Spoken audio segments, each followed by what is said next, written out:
All right, so on Friday we started we started with the evaluating of the functions. So for something like 1, 2, and 3, you're simply just taking what's in that side, the parentheses, and you're plugging it in the place of the x in your initial function.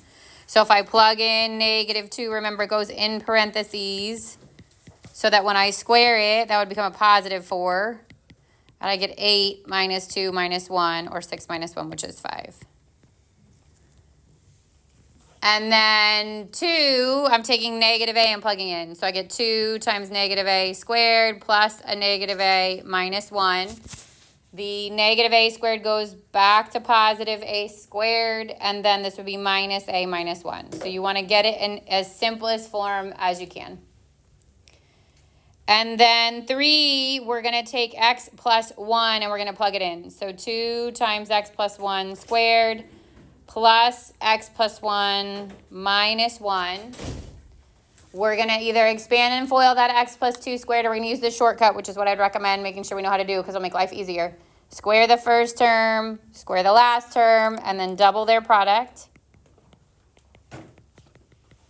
And then distribute the 2, so I get 2x squared plus 4x plus 2 plus x, +1 and -1 cancel out. And then 2x squared plus 4x and x would give you 5x plus 2. So again, you want to make sure that you go as far as you can with reducing your terms. Questions on any of those? All right, so we left off with domain in the first part. We're going to pick up there, okay? So we talked about how do we know something's a function, right? If we're looking at points, the x can't repeat with a different y. If we're looking at an equation, the y can't be an absolute value. We're raised to an even power. We talked about evaluating functions, finding the value at 0. And we left off here. So to find the domain of a function, the default is all real numbers except if one of these 3 cases happen. If there's a variable in the denominator, and if that does happen, we set the denominator not equal to 0. If there's a variable under a square root, and if that happens, we set what's under the root greater than or equal to 0. And if there's a variable under a square root in the denominator, so the 2 of those things combined, we set the expression under the root greater than 0.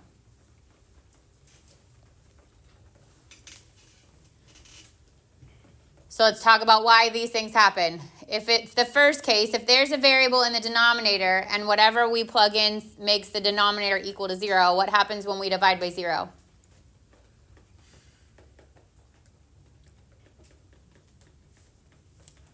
Can you divide by 0? No. What happens if I divide by 0? What's the answer? Undefined. Okay, so it's something that makes your function undefined. That's why it cannot equal that. The second thing is about the square root. So it says it has to be greater than or equal to 0. The opposite of that would have been if it's negative. What happens when you try to square root a negative number? It's an imaginary number. We can't graph those, right? And then the third thing is the combination of the 2. It's got a square root. It's in the denominator, which means not only can it not be negative, but it also can't be 0. So those are our 3 restrictions. If they don't happen, it's all real numbers. So if my first question said f of x equals x squared plus 1, what's my domain restriction? There is none. And my answer, which will be given in interval notation,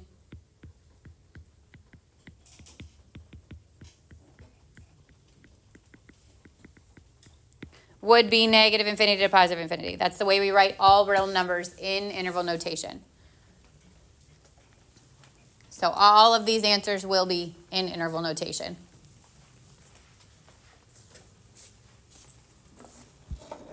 All right, so it says find the domain of the function. A says f of x equals 3x over x plus 1. Are one of the 3 cases that we're looking for happening? Is there a variable in the denominator, under the square root, or the combination of the 2? Yes, what's happening?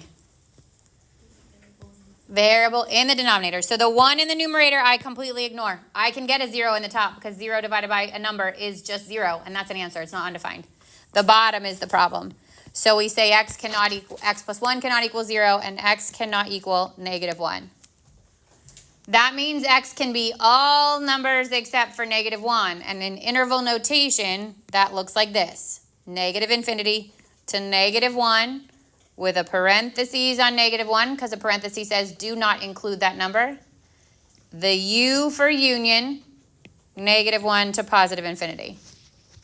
So that's what my answer has to look like.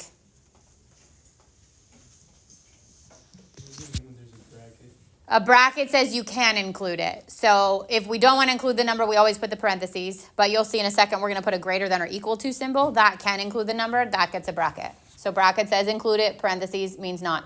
And you can never put a bracket on an infinity. Like infinity is not a real number. You can't give me infinity dollars. I'd like for you to try. But you cannot give me infinity dollars, right? So it never gets a bracket. It always gets a parentheses.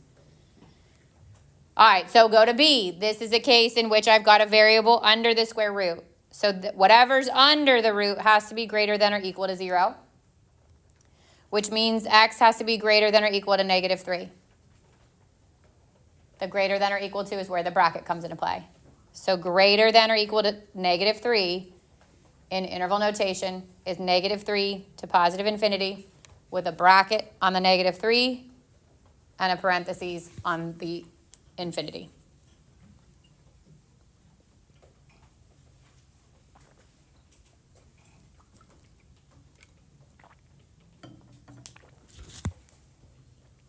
Still good?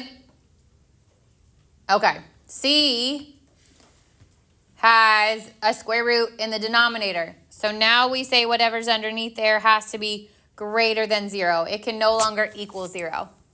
Which means x has to be greater than -4, which means it's -4 to positive infinity with a parentheses on the -4.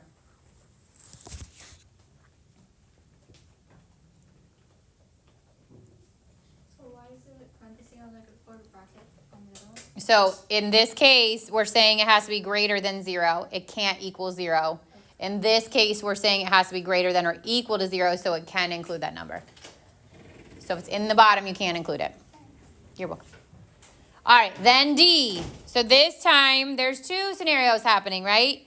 In my numerator, it has to be greater than or equal to 0 because it's still under the root.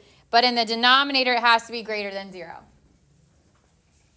So when there is more than one restriction, solve them separately and then see where they overlap. So in my numerator, it would be x has to be greater than or equal to -4.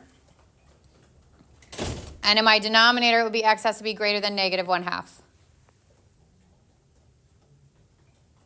It has to be true for both. So sometimes I would say it's easier to put it on a number line so you can visualize it. The top one is from -4 to positive infinity. And the bottom one is from -1/2 to positive infinity. So where would it be true for both? -1/2 to positive infinity. So it has to be an and statement. It has to be true for both in order for it to work. If I picked anything between -4 and -1/2, it'd be okay in the bottom, but in the top, I'd end up with a negative under the root.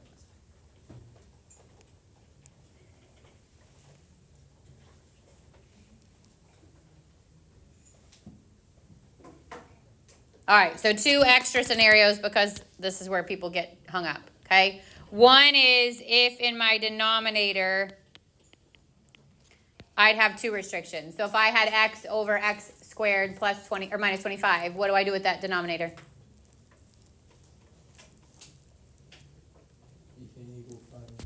Good. This can't equal 0, and I can either factor it or I can solve it and do the even root property as long as I make sure I do the not equal, plus and minus.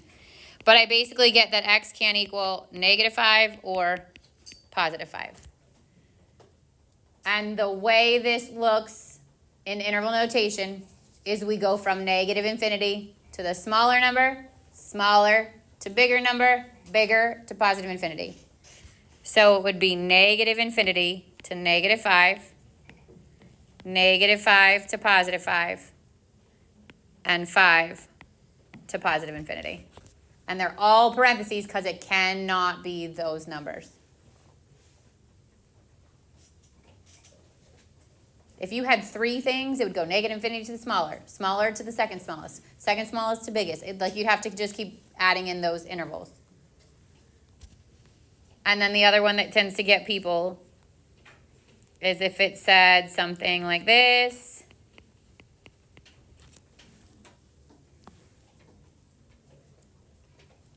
So again, 2 restrictions. What's one of them? Can't equal 0. The bottom can't equal 0, so x cannot equal negative 3. What's the other restriction? The square root. Good. The square root, what's under it has to be greater than or equal to 0, so x has to be greater than or equal to negative 5. You with me so far? So now put that on a number line. X has to be greater than or equal to negative 5 would be a bracket at negative 5, pointing to the right. But it can't equal negative 3, so there's an open dot at negative 3 or parentheses even, okay? But it's a stop. It can't equal that. So in interval notation, that is negative 5 to negative 3 with a parentheses on the 3. Union 3 to positive infinity, negative 3 to positive infinity, again with a parentheses on the 3. So if you have a range, but you also have a not equals, you have to stop the number line at that point.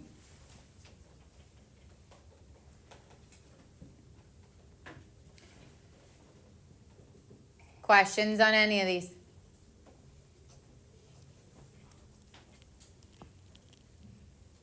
All right, last thing in this section is called the difference quotient. This is like something that, one, nobody's seen, so it's like a level playing field.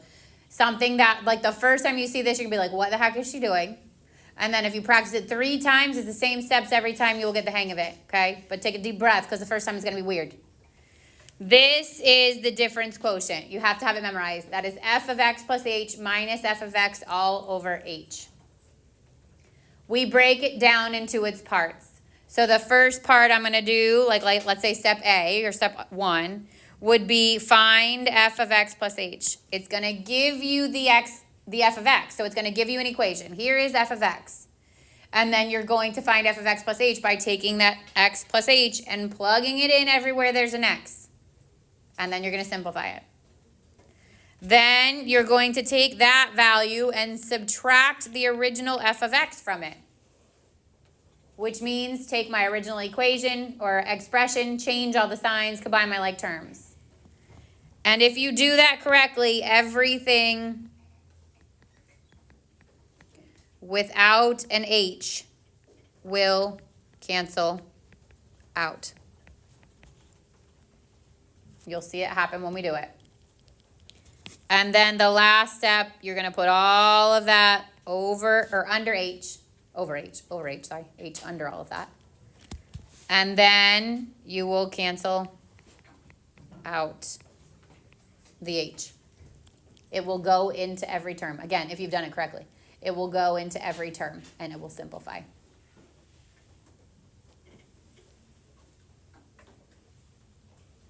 All right, again, take a deep breath. We're going to go through it together.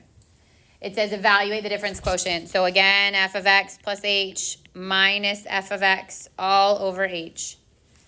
Sometimes people put a plus there and then things won't cancel out right. So hopefully you'll catch the mistake. It has to be a minus in between those two.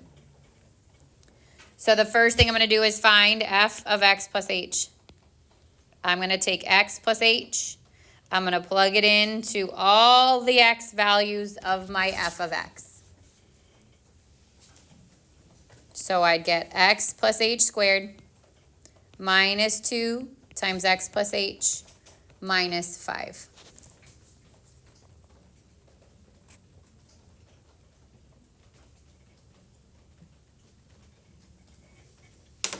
Now, I can either expand and FOIL this guy or use our shortcut. Obviously, I'd recommend the shortcut. And you're going to do that step a couple of times. So it even benefits you to memorize what happens when you expand this. It is x squared. The h squared goes at the end, so square the first, square the last, and double their product, and I get 2xh. That itself will be done every time you get something with a squared. So it's kind of like, if you can memorize that, even better. Then I'm going to distribute the minus 2. So minus 2x minus 2h, and bring down the minus 5.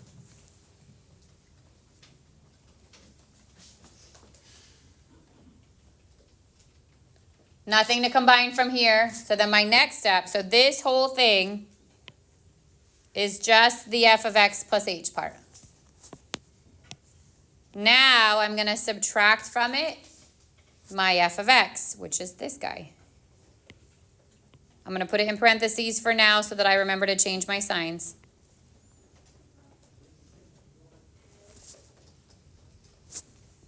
So I get x squared plus 2xh plus h squared minus 2x minus 2h minus 5 minus x squared plus 2x plus 5. So I distributed my negative.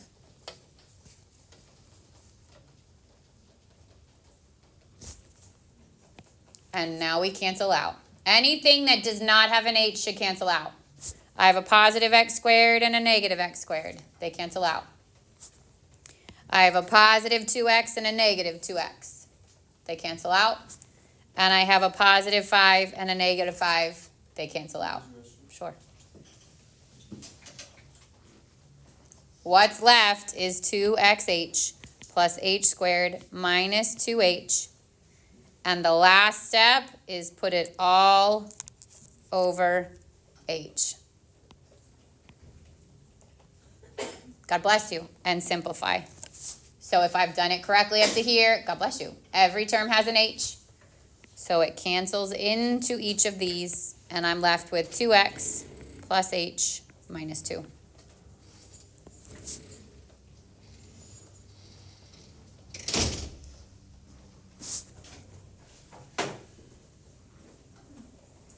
First thing we're going to do is the f of x plus h part, right? So everywhere there's an x plus, or an x, I'm going to plug in the x plus h. So I get 2x plus h squared plus 3x plus h minus 2. And if you memorize that x plus h squared, you'll know it's 2x squared plus 2xh plus h squared. I can distribute this 3 plus 3x plus 3h minus 2. Then I distribute the 2. So 2x squared plus 4xh plus 2h squared plus 3x plus 3h minus 2. And that whole thing is the f of x plus h. How many of you are right so far? Good. Okay, then I'm going to subtract my f of x, the whole thing, the whole original thing. Instead of writing the minus behind and the parentheses and then distributing this time, I'm just going to change all my signs, okay? So I would get minus 2x squared minus 3x plus 2. And again, be careful on that step. Either people do the wrong sign in here or they do the wrong signs there if they're going to make a mistake. Then everything without an h should cancel out. Positive 2x squared, negative 2x squared. Positive 3x, negative 3x. And negative 2 and positive 2. And I get 4hx plus 2h squared plus 3h all over h. And then there goes my h's. One h from each term gets canceled out. And I get 4x plus 2h plus 3.